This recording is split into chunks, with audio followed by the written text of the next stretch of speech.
Hallo zusammen! Ich und Yoshi waren mal wieder auf einem gemeinsamen Abenteuer unterwegs. Und zwar dachten wir fahren mal mit einem Schienenvelo. Wir haben uns dafür einen Tag ausgesucht, der noch freie Termine hatte und sind nach Ramsen gefahren. In Ramsen ist die Bahnstrecke Etzwilen-Singen, die seit 2004 stillgelegt wurde und zwischen 2007 und 2020 als Museumsbahn wieder in Betrieb genommen wurde. Mehr zur Strecke erzähle ich euch aber dann später. Beim Verein lassen sich Schienenvelos für 4 bis 5 Personen mieten und eine Fahrt kostet 50 Franken.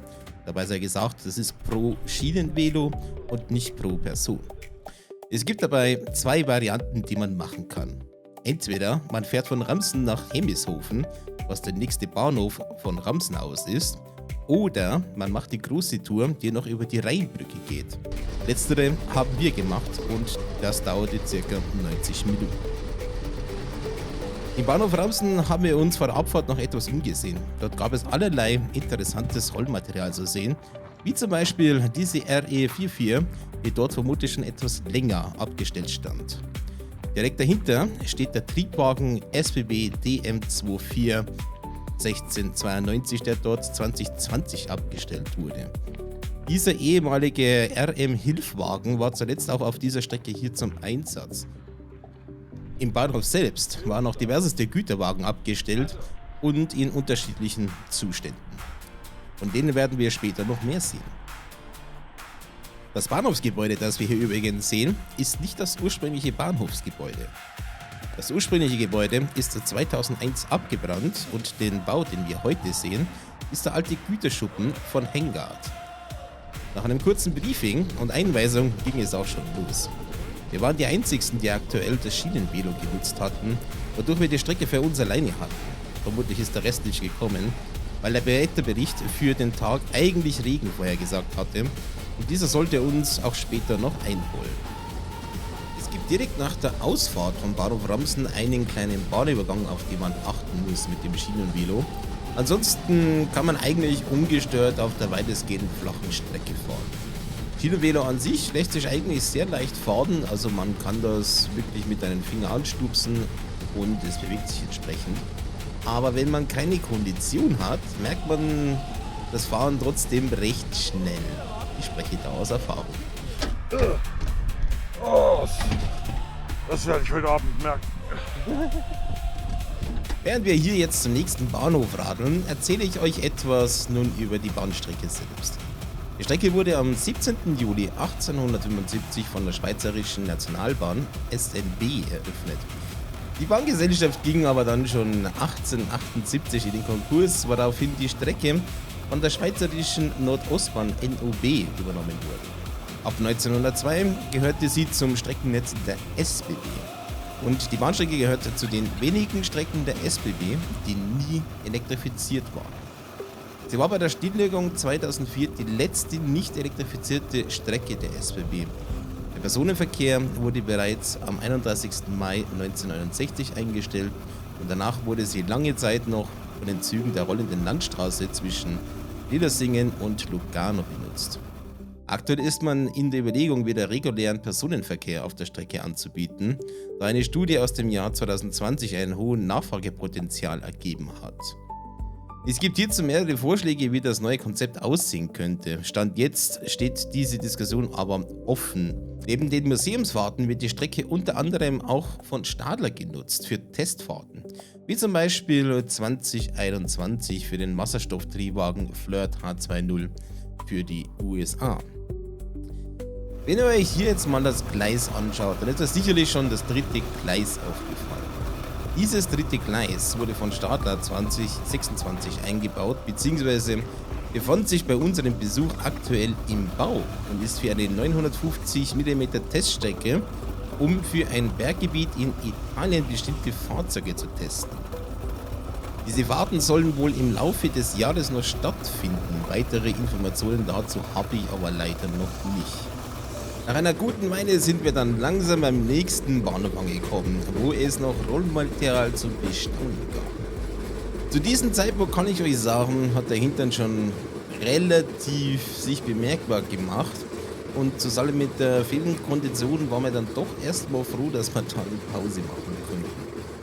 Im Bahnhof Hemishofen hat der Verein ein kleines Museum eingerichtet. Es gab dafür uns eine kleine Führung und allerlei interessanten Sachen zu entdecken. Hier Singen, das gehört der Stadt Singen. Darunter gab es einen Kreisverkehr. Dieser Kreisverkehr ist dann auch wieder mit der Schiene belegt worden, und zwar zu einer Zeit, als dieser Verein gesagt hat, ja, wir wollen Museumsfahrten anbieten, also mit historischem Eisenbahnmaterial. Und hat die Stadt Singen gesagt, okay, wir machen das für euch, unter der Bedingung, dass ihr eine Betriebserlaubnis kriegt für die Strecke überhaupt, ja, weil die war ja erloschen, weil da kein Verkehr mehr war. Und das hat dann der Verein erwirkt, und dann hat die Stadt Singen auch hier diese Lücke geschlossen, sodass jetzt diese Strecke komplett befahrbar ist, und da gibt es dann auch Museumsfahrten, die man da macht. Also, das ist hier der Bahnhof in Rillasingen, das ist hier der Schuppen in Ramsen, wo wir gestartet sind. Hier sehen wir jetzt hier am Rhein in Hemishofen, und das ist Etzwilen, und hier gibt es halt dann die Verbindung, das ist Schaffhausen, Kreuzlingen und auch die nach Winterthur, und das war die ursprüngliche Nationalbahn, die dieser Herr aus Winterthur dann letztendlich gebaut hat. Diese drei sind noch in Betrieb, das ist jetzt hier nur Museumsbahn. Also hier gibt es ein paar Sachen, ich meine, der Automat für die Karten, auch mit der Aufsummierung für die verkauften Tickets, das ist dieser englische Automat von diesem Edmondson. Der letzte ist nach meiner Erkenntnis 1991 in der SBB abgeschafft worden. Also bis 1991 hat man mit diesem Kärtchen hier, also nicht überall, aber der letzte, der in Betrieb war, also der letzte Automat, der solche Karten hier verkauft hat. Der Automat kann das bedrucken und kann letztendlich dann auch am Abend für den Bahnhofsvorstand zusammenzählen, wie viel Geld er mit der Kasse haben muss. Interessant ist hier auch diese Skizze von dieser Rheinbrücke. Also die ist innerhalb von knappe 8 Monaten gebaut worden. Also zwischen Gründung von den Pfosten, das hat eine Wiener Firma gemacht hier. Das war im Dezember 1874, bis zur Inbetriebnahme waren genau 8 Monate. Und oben die Brücke gilt als Fachwerkbrücke. Hat eine Pariser Firma gemacht, allerdings nicht die gleiche wie der Eiffelturm. Und von dieser Brücke gibt es nicht mehr viele, und über die Brücke fahren wir natürlich später drüber. Sicherlich ein Highlight. Momentan hat der Rhein wenig Wasser, wir sehen also der Grund, und die ist zweimal verstärkt worden, diese Brücke, und hat aber auch eine bewegte Geschichte. Also sie steht unter Denkmalschutz, sie ist nur auf der Seite, wo wir jetzt hier sind, Hemishofen, am Ufer befestigt, die andere sozusagen liegt auf. Und wir sehen dann auch die Stelle sozusagen, wo sich die Brücke dann bewegt, weil wenn die bewegt sich zwischen Sommer und Winter, also zwischen kälteste und wärmste, um 30 cm. Also die wird sozusagen aufdrücken. Wir sehen dann später bei den Gleisen, wo sozusagen das sich verschiebt. Im Singener Bahnhof ist dieses Stellwerk immer noch in Betrieb. Es schaut alt aus, aber diejenigen, die daran arbeiten, und solche Leute haben wir im Verein auch, sagen, hier kannst du halt selber mit dem Schraubenzieher und dem Lötkolber mal noch was reparieren, was bei moderner Technik halt nicht mehr so einfach ist. Also es funktioniert, wenn man weiß, wie es geht, schaut zwar alt aus, und das wäre jetzt entsprechendes Pendant hier für die Hemishofer Bahnhof. Ja, und nach der äußerst interessanten Führung ging es dann weiter zu der Rheinbrücke, dem Highlight auf dieser Strecke, zumindest für mich. Ich kann euch sagen, auf der Rheinbrücke zu fahren ist echt ein Erlebnis.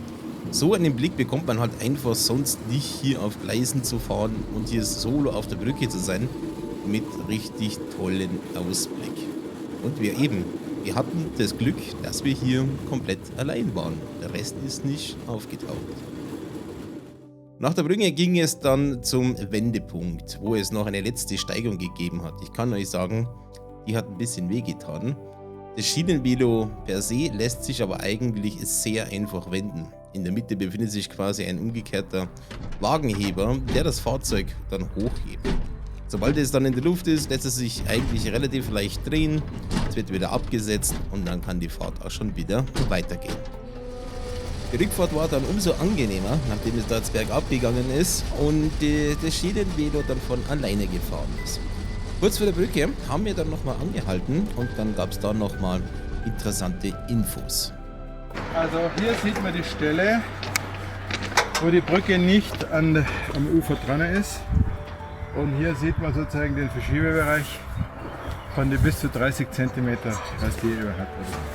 Also man sieht hier gibt es keine Brücke, die direkt am Ufer dran ist. Das ist alles bloß aufgelegt hier. Die zwei Schienen da zwischendrin sind einfach ein Entgleisungsschutz. Falls der Zug entgleist, je nachdem in welche Richtung geht, würde sozusagen die Innenseite dann dafür hindern, dass er komplett weiter rutscht und rüberfällt oder so. Und die Balkone da vorne, die sind nur für den Gleisbegeher, der halt einfach schaut, ob alles in Ordnung ist, so wie es früher war. Falls der Zug außerplanmäßig kommt und nicht nach Fahrplan, dann findet der da halt einen Platz. Ansonsten, die Schienen liegen auf den Holzbalken, die jeweils zwischendrin, die halten den nur in der Spur. Und die sind ja nicht fest verschraubt, sondern die gehen in der Länge nach. Und damit die einfach mehr Stabilität kriegen, hat man sozusagen diese Eisenschwellen da reingemacht. Es wäre eigentlich noch geplant gewesen, zu Fuß auf die Brücke zu gehen. Da es aber jetzt dann zum Regnen begonnen hat, haben wir uns dann entschieden, doch lieber Strecke zu machen. Denn bis nach Ramsen ist es noch ein kleiner Weg und im Regen wäre das nicht ganz so schön. Zu unserem Glück hat der Regen aber nicht allzu lange angedauert und wir wurden nur ein bisschen nass und nicht komplett durchnässt. Aber zwischenzeitlich hat der Hintern so dermaßen wehgetan, dass wir uns entschlossen haben, zeitweise das Velo anzuschieben, weil das viel angenehmer war, als wie auf diesen Fahrradsitz zu sitzen. Keiner hat gesagt, dass man auf einer Draisine warten muss, man kann ja auch gehen. Und ich sag's euch, das ist so viel angenehmer, weil dieser Sitz so dermaßen hart, dass der Arsch nicht so weh tut. Das nächste Mal gibt es Kisten. Und jetzt machen wir einfach mal Schienenwanderung. Jetzt was andere Art und Weise. Wir haben es aber dann doch noch gut nach Ramsen geschafft und dort gab es dann noch eine letzte kleine Sache, die wir uns anschauen sollten. Nämlich die Modelleisenbahn im Bahnhofsgebäude. Die Anlage befindet sich aktuell noch im Bau und soll später bis unter das Dach gehen. Rundherum gab es einige interessante Bahnartefakte zu sehen, wie zum Beispiel das hier. Ja, und das war soweit eigentlich unser Abenteuer Schienenvelo auf der Etzwilen Singenbahn. An der Stelle nochmal ein großes Dankeschön an den Verein, der uns vor Ort so gut begleitet hat und uns eine tolle Führung gegeben hat. Wenn ihr selbst mal die Tour machen wollt, geht auf www.etzwil-singen.ch/Schienenvelo, alternativ der Link auch in der Videobeschreibung, und reserviert dort euer Velo. Macht das aber gut im Voraus, denn diese Velos sind schnell ausgebucht. Ich würde euch auch raten, da mindestens zu viert zu fahren, damit man sich bei der Fahrt wenigstens abwechseln kann. Ich hoffe, dieser kleine Abenteuerbericht hat euch gefallen und wir sehen uns schon bald zum nächsten Abenteuer. Euer Bravura.